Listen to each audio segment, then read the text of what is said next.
Bien, ya está Ernesto Canón en Las Perillas y Carlos Peláez está en la capital del mundo. Carlitos, ¿cómo vas? Bueno, sigue la jornada desagradable. Feo, ¿no? Sí, sí. Bueno, a propósito del tema Bella Unión, hay varias cuestiones quisiera poner en consideración al principio, ¿no? Porque ayer hablé con varios médicos de Bella Unión que viven un momento de desazón bastante importante. En realidad todos coinciden que la situación planteada en el hospital es muy grave, con este servicio de emergencia médico, muy grave las circunstancias que rodearon esto, pero indican, y yo creo que con justicia, que no todos están involucrados, que hay mucha gente que ha puesto mucho esfuerzo allí y que han logrado tener un hospital de características bien interesantes, ¿no? Es decir, en algunos casos modelo en el interior. O sea, quiero poner esto en consideración porque me parece que hay una tendencia a señalar que, bueno, todos estaban metidos en este bardo, y no es así, no estaban todos metidos en este bardo. Ayer hablaba con algunos que me contaban a propósito de este acuerdo con Brasil también para atender emergencias ocurridas en la barra de Quaraí. Y tal cual, lo decía yo ayer, a ver, ¿qué ocurre? Yo conocí Bella Unión y la barra de Quaraí. En realidad, yo les recomiendo a los uruguayos que no conozcan Bella Unión, que deben ser la gran mayoría, algún día deberían ir. Algún día tendrían que ir. Artigas es precioso, es un lugar que vale la pena conocer, pero deberían ir a Bella Unión también, a conocer mucho más de cerca esa realidad, ¿no? Cuando yo estuve a fines de los 80, en la barra de Quaraí era una pequeña localidad llena de negocios, no vivía prácticamente nadie. Pero me dicen que ahora viven alrededor de 3.000 personas en ese lugar. Que no contaban con atención médica, porque Uruguayana está ubicado a 80 kilómetros de la barra del Quaraí y es el centro poblado más cercano. Entonces ocurrió, por ejemplo, en un caso que me relataban ayer, de un hombre que fue apuñalado, un hombre muy pobre, fue apuñalado en la calle, le interesaron el corazón y bueno, y tuvo que ser intervenido, lo llevaron al hospital de Bella Unión, no había otra posibilidad. Tuvo que ser intervenido allí. Y lo curioso que después, entubado y todo, lo mandaron para Uruguayana, y en Uruguayana no lo querían atender, no lo querían recibir, a un ciudadano brasileño. Y le permitieron el acceso al hospital porque se había juntado la prensa de ese lugar, golpeaban la puerta, hubo un escándalo para que el hombre que estaba en una camilla, entubado en la puerta, pudiera ser atendido en el hospital brasilero. Es cierto que, bueno, que entonces para emergencias, como seguramente ocurre en un lugar con tanta fragilidad desde el punto de vista del trabajo, deben ocurrir muchas, ¿no? Lo imaginaba, por ejemplo, las mordeduras de serpiente, que es una cosa bastante frecuente allá, ¿no? ¿Cómo se atienden, ¿no? Ahora, claro, esto, me decía en la misma fuente, y claro, esto como ocurre en cualquier lugar del interior, también está lo que se podría denominar el peso político, ¿no? Y entonces, claro, algunos logran algunos beneficios que otros no tienen. Eso lamentablemente es una realidad contra la que hay que luchar, pero en lo cotidiano, como decíamos ayer a propósito de un jerarca brasileño.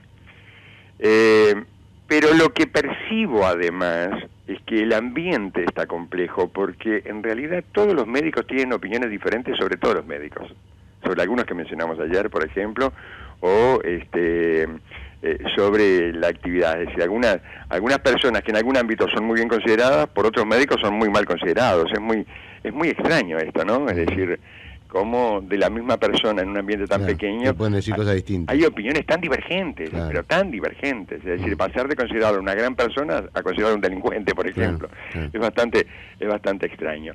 Ayer hacíamos mención, por ejemplo, a una carta de los usuarios de salud pública de Bella Unión, que se preguntaban sobre varios jerarcas, ¿no? Y hablaban particularmente de la doctora Liria Martínez, que decían, vive en Montevideo, trabaja en Florida y Salto, pero tiene bajo su responsabilidad todas las policlínicas de la periferia y algunas rurales en Bella Unión. ¿Cuándo trabaja aquí? Bueno, error. La doctora Liria Martínez, por razones personales, hace más de 20 años que se fue a vivir a Bella Unión, vive en Bella Unión. Trabaja, sí, atendía porque es una neumóloga, aparentemente muy prestigiosa, está jubilada ahora, pero muy prestigiosa, atendía pacientes en diversos lugares del país, pero básicamente atendía las policlínicas de la periferia y algunas rurales también.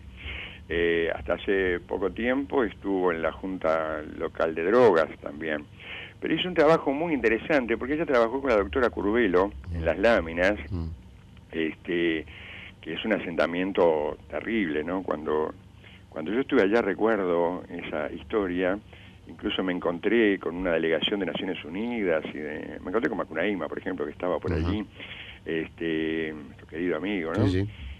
Y otra gente que estaba trabajando allí, que estaban analizando precisamente qué hacer con esto. Y te hablo de fines de los 80. Mira. Finalmente, allá por el 2008, por ahí, hubo un plan y se invirtieron 11 millones de dólares y bueno, se construyó un barrio. Sí, sí. Ahora hay otro asentamiento enfrente a ese barrio, pero bueno, el tema de las láminas, como que se resolvió. En aquel momento era imposible su resolución porque había sido construido en forma tan irregular que a veces te encontrabas que abrías la puerta de una casa y enfrente estaba la ventana de un vecino, no había cómo pasar, no había pasadizos entre las casas, ¿no? Era una cosa terrible realmente, yo nunca había visto nada igual.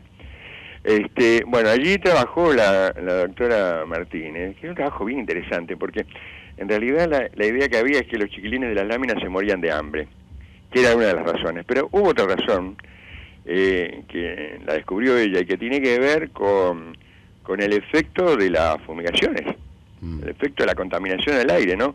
Porque se encontró con que había muchos chiquilines y muchas personas con problemas graves respiratorios.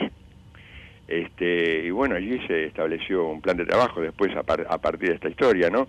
Porque, bueno, decía por allí que hay una patología cutánea muy frecuente, abortos espontáneos, 40% sufren una patología con alteración reproductiva, 60% tiene abortos espontáneos. Qué tremendo. O sea, no estaba registrada incluso la intoxicación aguda, no había datos sobre intoxicaciones crónicas, todo a propósito de el uso de agentes agroquímicos. Bueno, mira, es tristísimo que vamos a tener que esperar ahora el 25 de octubre que la Unión Europea va a decidir finalmente si ingresa o no con el glifosato cuando dimos el informe el otro día. No era solamente glifosato, porque además esto era producto de la fumigación, no solamente en la zona, sino también en Brasil, que recorría muchos kilómetros y los contaminaba, ¿no? Claro.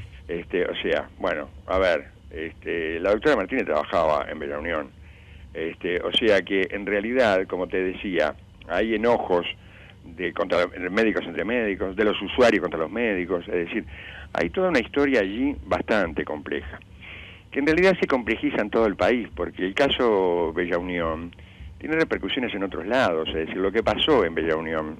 Fíjate, en el año 2014, la ONG Uruguay Transparente inició una investigación sobre el Hospital Artigas de Carmelo, ¿no?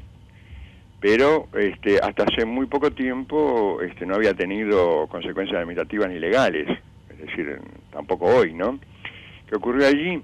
De acuerdo a esta investigación, hubo una licitación en el año 2014 para la provisión de médicos y enfermeros de traslados, a la que se presentaron 2 empresas. La comisión adjudicataria estuvo integrada por la adjunta de dirección, la administradora y la jefe del departamento de compras, ¿no? Entonces le adjudicaron el servicio a un señor. Un día después se realiza por parte de la dirección la resolución de adjudicación a esta empresa por un monto de hasta 4.564.200 pesos, y este contrato, según publicó recientemente el portal de Carmelo, había sido renovado y está vigente. Hubo consultas a propósito de esta contratación, ¿no? Bueno, el 22 de septiembre del año 2014, la doctora Gladys Torres, que era en ese entonces la directora del hospital, le informa a la doctora Beatriz Silva, presidenta de ACE, que la empresa contratada no tenía ningún vínculo con el hospital y que cumplía con todas las normas legales establecidas para la contratación de empresas. Pero la directora del hospital omitió un pequeño detalle. La empresa contratada, que era una unipersonal un nombre propio, era la pareja de una funcionaria del Hospital Artigas de Carmelo, que entre otras tareas tenía como primordial la de supervisar y coordinar los traslados. Y además era la presidenta del gremio de funcionarios del Hospital Artigas. una cuestión no menor y bastante grave, claro, ¿no? Claro. Pero bueno, casos como estos, hubo otro caso en Mercedes donde intervino la propia ACE, ¿no? Para destituir a la directora del hospital de Mercedes, que había contratado a su propia empresa para encargarse de la tarea de traslados especializados. Tremendo. Había sido directora era directora del hospital de Mercedes y había sido exdirectora del hospital de Dolores, de la directora del hospital de Dolores y es directora del de Mercedes, ¿no? Ajá. Y fue sumariada por ACE en este caso, ¿no?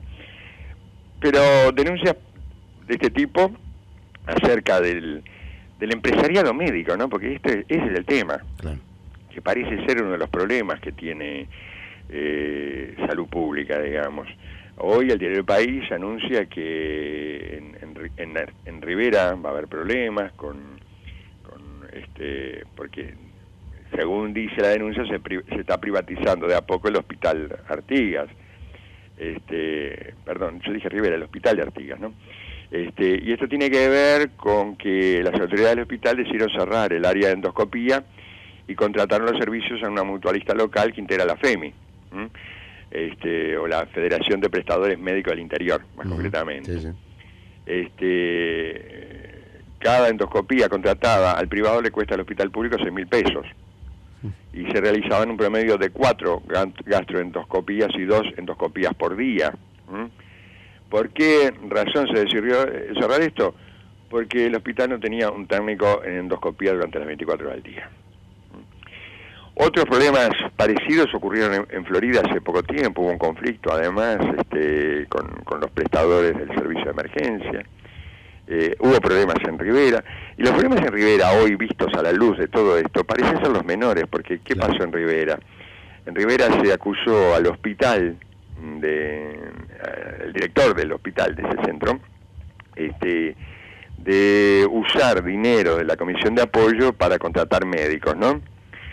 Lo que hizo Toriani en realidad fue reducir sensiblemente los costos, es decir, en lugar de hacer lo que hacían todos, privatizar los servicios, los empezó a prestar el hospital. ¿Está claro? Con una reducción de costos muy importante, que se salteó normas administrativas, y sí, parecería ser eso, pero bueno, allí hay otro caos entonces, porque si vos te salteás normas administrativas para hacer un negocio en beneficio propio es una cosa,